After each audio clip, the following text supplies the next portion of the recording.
Hello everyone, this is Nitpicking Nerd, and I just watched episode 6 of Star Trek Lower Decks, called Terminal Provocations, and I think this might be the best episode yet, first of all because there was no annoying moments, and even the character of Mariner, who I always call Michael Tilly, was surprisingly not annoying at all during this whole episode, and usually, and I said this I think in my previous review, that the show could have been so much better if not for that character or not her being that way, being annoying all the time.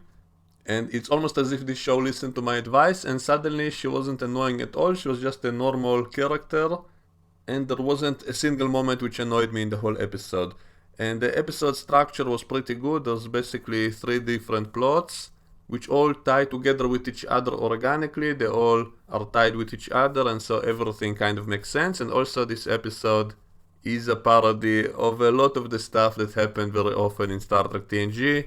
For example, the holodeck breaking down and people stuck inside it with the safeties off, a holodeck character coming to life and becoming evil, and meanwhile on the bridge Bajoran Worf keeps asking to shoot at the enemy and the captain doesn't let him because she's determined to find a diplomatic solution and he gets annoyed and he wants to shoot all the time. So this is a very obvious parody of Worf from TNG, who always got denied. He always suggested going straight into battle and all of that, and Picard always stopped him, always told him to wait, and always tried to find a diplomatic solution even if it endangers the ship.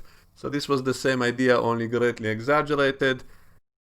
And meanwhile in the holodeck, that character Budgie, who came alive and wants to kill its creator. First of all, I loved how they foreshadowed it. When everything was normal, they kind of zoomed in on his face, on its happy face, and you can tell that something is off and all of that, so that was funny. And then in the end he became a murderous villain trying to kill the cyborg guy and Tandy. And it also kills characters in the holodeck, and it's all done very bloody, very gory. And I kind of like that because it fits my style of humor. And a lot of the jokes in this episode is the same jokes that I used to do in my TNG edits.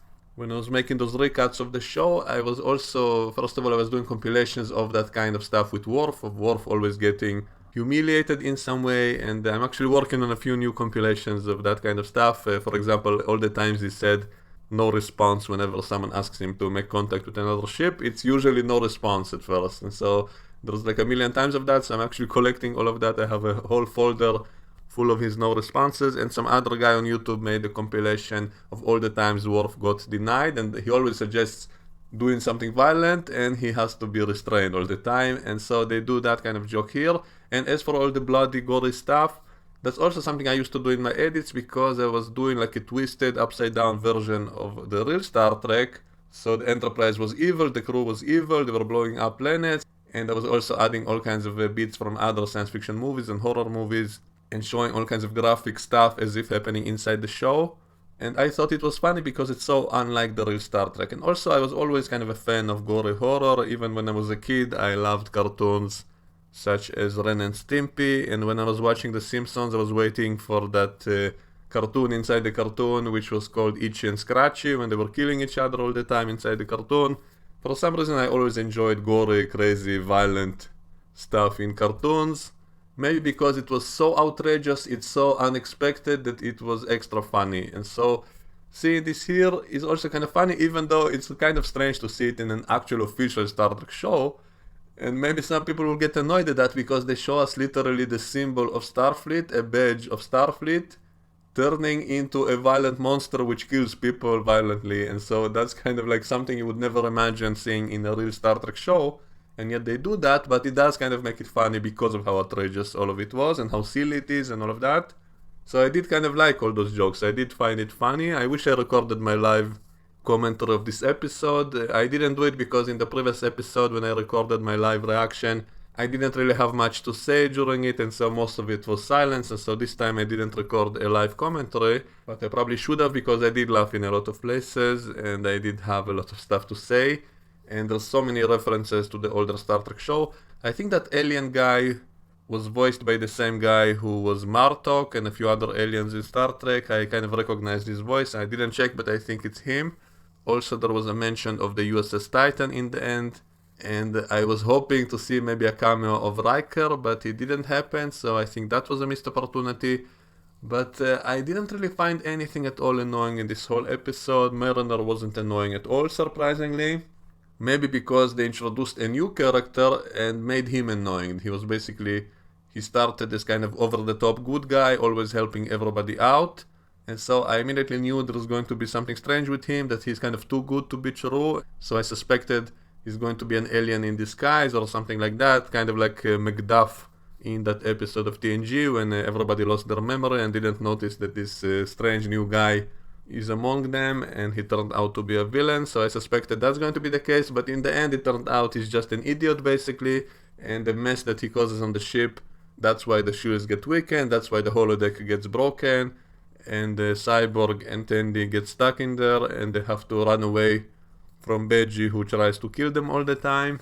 And Bajoran Worf is waiting to fire the weapons and is not allowed, so that was kind of funny. And again, that's a similar kinds of jokes that I used to make. I remember an edit I did in which I took that element of Worf and he always wants to fire and Picard wouldn't let him, and I kind of exaggerated it. I took pieces from different episodes and put it as if it's all in one scene.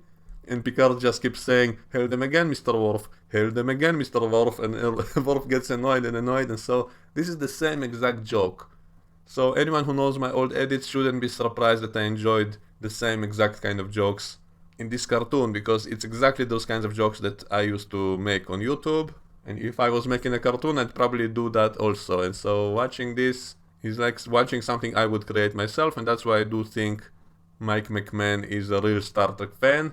Finally, they gave a real fan who knows and understands the old Star Trek to do an actual Star Trek show, and not people who are not familiar with it at all. And so that's why this show feels much better. However, the show is still mostly relying on your knowledge of the older Star Trek shows. Meaning, if I never watched any other Star Trek and I just started with this show, I probably wouldn't find most of these jokes as funny as I do, because I find them funny because they are a parody of something I know from before. And another small problem is that nothing is really original. It's all basically the same exact stuff we saw so many times before in the other Star Trek shows, and it doesn't really do anything new. There are no real stories or real ideas in any of the episodes so far, and that's a little bit disappointing. Imagine if the show actually did a full episode with a brand new story, with some strange new idea which we never saw before, and yet this show never does that. Now, the whole premise is that this is not the kind of ship that does first contact. They only get the sloppy seconds and all of that, so I guess at least they told us that from the beginning, not to expect any brand new adventures, and so it's just kind of a parody.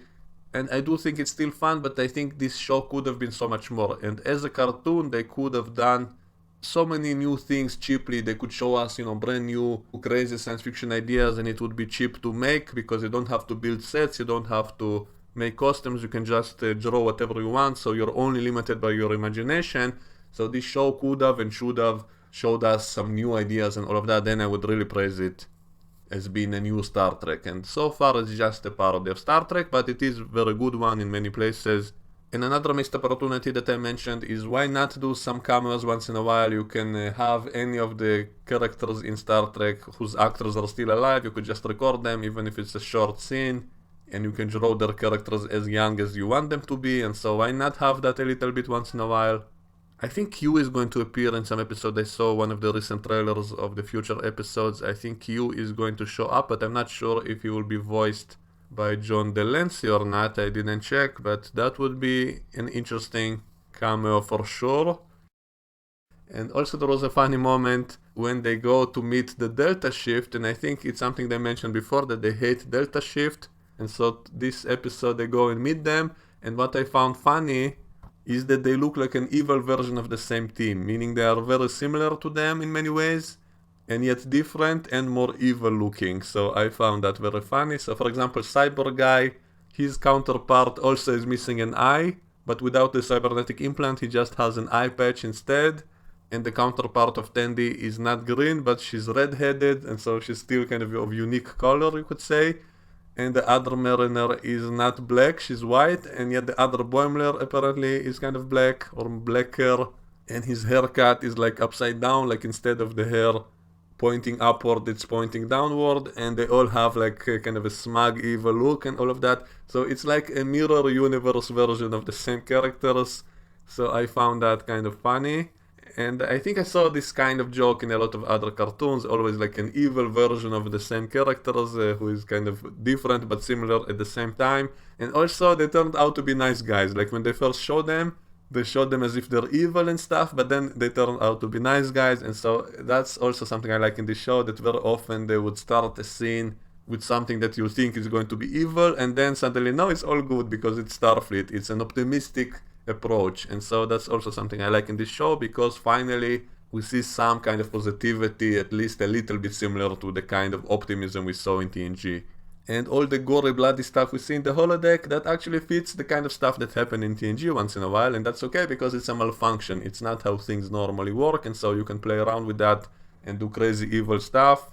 And it was funny how they foreshadowed it, because they showed that the cyborg guy is kind of abusing that program when everything was normal, and then the program wants to get back at him. The Beji character wants to take his revenge on him later.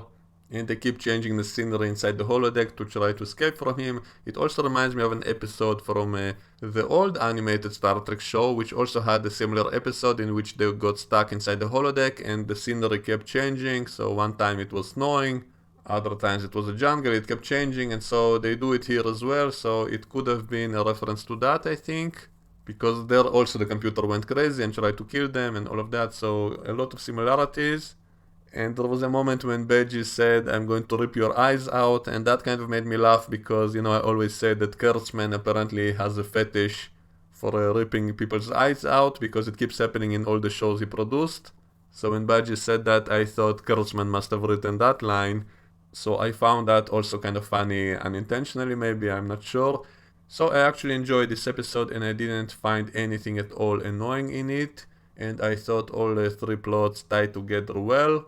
And the new character, I guess, was annoying. Maybe that's why Mariner wasn't annoying in this episode. They gave all the annoying stuff to him. But it was all part of the plot, so that's okay. And there was like a mystery thing in the beginning when you don't know what's going on with him.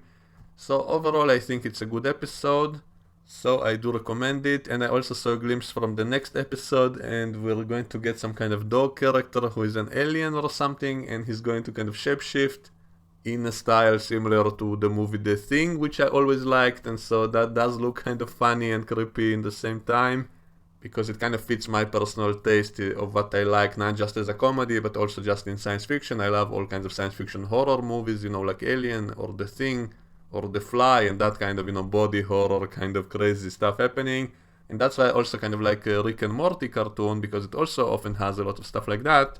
And apparently we're going to get a lot of it in the next episode, so I do look forward to see it. So that's all I had to say about it for today. Let me know what you think, and we can discuss it in the comment section below, and I will see you all next time. Bye bye.